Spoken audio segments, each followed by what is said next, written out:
isso que você não parou, é por isso que você não voltou para trás.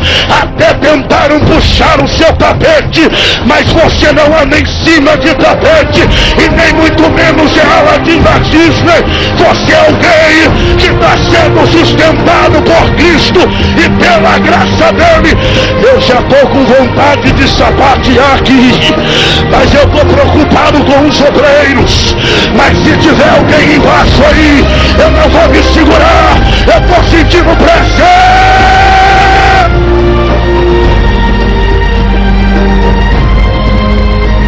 Eu profetizo que quem tem comunhão não para, quem tem comunhão não desiste, quem tem comunhão não se prostra. Ei, meu obreiro, levante a tua cabeça enquanto tiver comunhão. Eu profetizo, ninguém vai me parar, porque tem comunhão de Deus. Quem crê, quem crê, quem crê, quem crê, quem crê, quem crê, quem crê, quem crê, adore o Senhor. Com imensa alegria que eu lhes cumprimento com a paz do Senhor Jesus. Os que trouxeram Bíblias, tome ela em suas mãos, por favor.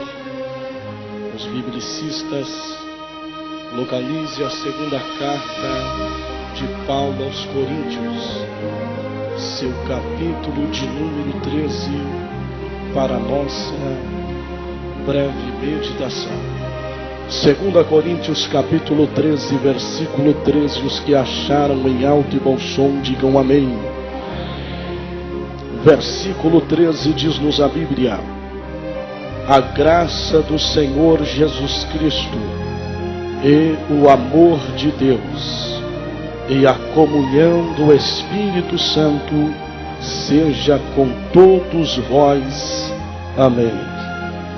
Meus amados e estimados irmãos, o texto que lemos como leitura introdutória para a mensagem do Senhor ao nosso coração está dentro da segunda carta que o apóstolo Paulo escreve à igreja que estava localizada na cidade de Corinto, cidade esta que era a capital das regiões de Acai. Acai estava nos territórios da Grécia. Paulo, em sua segunda viagem missionária, trata alguns assuntos dentro da primeira carta, e entre uma temática tão seletiva, Paulo enfatiza dois assuntos prioritários. O primeiro assunto de Paulo é falar do partidarismo que estava se concentrando dentro da igreja de Coríntios. A segunda temática de Paulo em falar à igreja de Coríntios, ele está a avisar, ele está a alertar acerca dos falsos ensinamentos, porque a Bíblia é o livro dos livros, a Bíblia é o cajado do pastor, é a vara do profeta, é a bússola do peregrino, é o mapa do marinheiro, é a espada do soldado, é a palavra que cura, é a palavra que renova, é a palavra que levanta, é a palavra que transforma, é a palavra que salva, é a palavra que liberta, é a palavra que dá ânimo, é a palavra que encoraja, é a palavra que reveste, é a palavra que edifica. E segundo os eruditos modernos, o historiador John Stott vai dizer que Paulo aos 13 anos foi levado até o alto da colina de Meribá, e fizeram com ele como todo jovem judeu de dupla nacionalidade. Paulo pertencia aos romanos e ao mesmo tempo era um judeu legítimo. Seu pai lhe consagrou para o farisaísmo da época. Esta lei estava dentro do código dos fariseus, que em hebraico se pronuncia bar mitzvah. A palavra bar mitzvah tem dois vocábulos no grego. A primeira parte se pronuncia bar, bar significa filho. A segunda parte se pronuncia mixiva, mixiva significa consagração. Ambas palavras era a autorização de consagrar os jovens para o movimento do farisaísmo da época. Todo jovem fariseu poderia estudar nas 3 escolas mais conceituadas no tempo de Paulo. Segundo o historiador Eusébio de Cesareia, a primeira escola se chamava Gamaliel.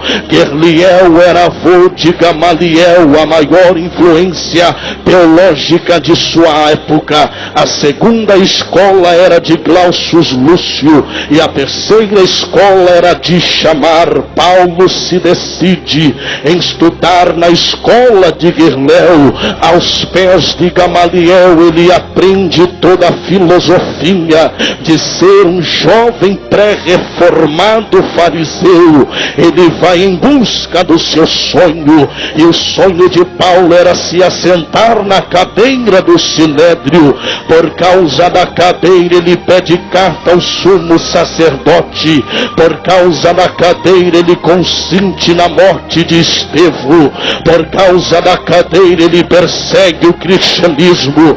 Algumas pessoas, por causa do sonho da cadeira, têm carregado a síndrome do sonho. Eu abro um parênteses para deixar uma notícia à igreja.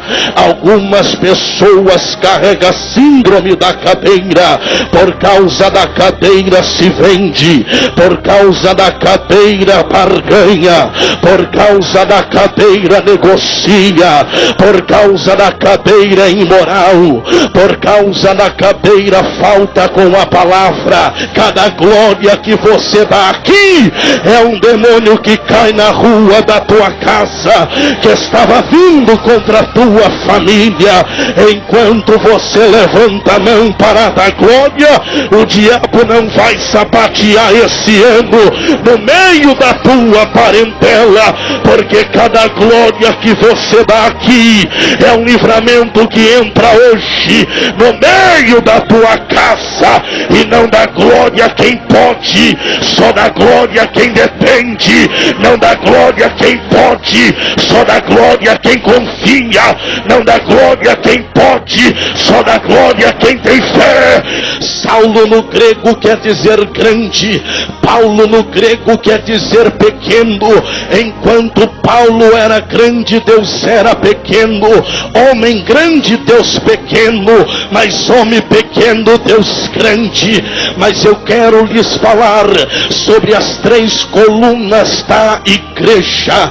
Quando eu falo de graça na Bíblia, eu estou me referindo à igreja, que graça na Bíblia tipifica favor não merecido.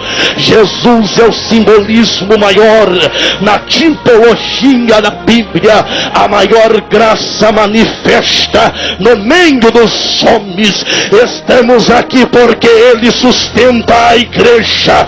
Estamos aqui porque Ele é e sempre será o alfa, o ômega, o princípio, o fim, o primeiro e o último, o perfume da igreja, a rosa de Saron, o lírio dos vales, a brilhante estrela da manhã, o Emanuel que está conosco, o Ebenezer até aqui tem te ajudado, o Deus forte conselheiro, o Pai da eternidade, o príncipe da paz, a semente da mulher, o cordeiro pascual, o ajudador, o companheiro de todas as horas, aquele que ainda batiza com o Espírito Santo, o maravilhoso conselheiro, o consolador, o pão vivo que desceu do céu, o verbo que se fez carne, e João fala dele em Apocalipse capítulo 1 e versículo 8 a seguir. E eu, João, fui levado a uma ilha por nome de Patmos, por causa do testemunho da palavra e da pregação do evangelho. Quando no dia do Senhor o Espírito de Deus me arrebatou ao céu. E quando eu lá cheguei, eu ouvi uma voz que falava por detrás de mim, voz como de muitas águas e alarindo de arcanjo. Eu olhei para trás para saber quem comigo falava, e quando eu me virei, eu caí como morto aos seus pés, porque o seu aspecto era como o Filho do Homem ressuscitado no céu. Ele tinha cabelos brancos como a lã branca, roupa comprida até o pé, branca como a neve. Uma espada de 2 gumes saía da sua boca, olhos como chama de fogo, pés como relatão reluzente, aquecido na fornalha. Ele olhou para mim, e na sua coxa estava escrito Rei dos Reis e Senhor dos Senhores. Ele se aproximou de mim e disse: João, não chores, eis aqui aquele que foi morto e reviveu, que foi ferido, mas está vivo para todo sempre. Eu olhei para o seu trono e eu vi 24 anciões que se prostravam diante dele e recebia a coroa na cabeça, mas tirava da cabeça e jogava nos seus pés, dizendo: digno, digno, digno, digno é o Cordeiro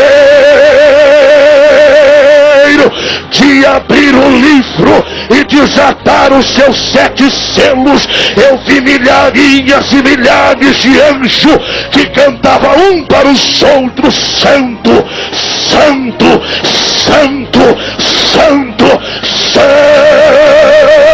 é o Senhor dos exércitos, e toda a terra está cheia da sua glória. No portão da entrada celestial eu vi serafins olhando para eles. Eles diziam: preparai, ó as vossas cabeças, para que entre o Rei da Glória. Quem é este Rei da Glória? O Senhor dos exércitos que vem cavalgando pelo monte.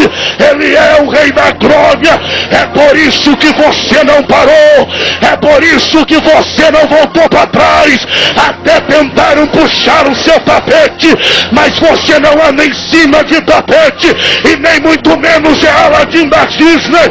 Você é alguém que está sendo sustentado por Cristo, e pela graça dele. Tem graça aí? Tem. Uracala séria, Tchoria, Ramadacanto, Tora, Varacela.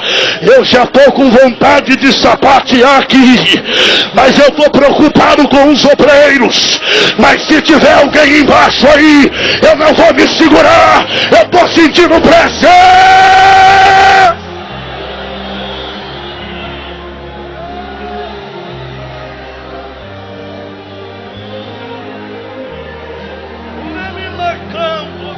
Para a selva, por eminência, tome no que vá, orando, canto, teria lavar a súria. A segunda coluna da igreja é amor. Paulo escreve deixando o conselho, mostrando que o amor de Deus é o sustentáculo da igreja. A igreja de Coríntio possuía todos os dons, era uma cidade metropolitana, uma cidade rica. Seu potencialismo econômico era muito elevado, mas os irmãos estavam se esfriando e não havia mais amor. E quando eu falo do amor de Deus, eu preciso lhe dizer que o amor de Deus é insubstituível, o amor de Deus é irrevogável, o amor de Deus é duradouro, o amor de Deus é longânimo, o amor de Deus é extensivo, o amor de Deus é perdoador, o amor de Deus se sacrifica, o amor de Deus regenera, o amor amor de Deus levanta, o amor de Deus restaura, o amor de Deus aviva, o amor de Deus atribui à igreja o seu maior privilégio. Nós temos o amor de Deus. Comunhão dentro da igreja é um dos fatores prioritários. Quando eu falo de comunhão dentro da igreja, eu me lembro da igreja primitiva, vivendo o seu primeiro período. Eles tinham comunhão no partir do pão, eles tinham comunhão na oração, eles tinham comunhão na súplica. Em tudo a comunhão estava dentro da igreja primitiva.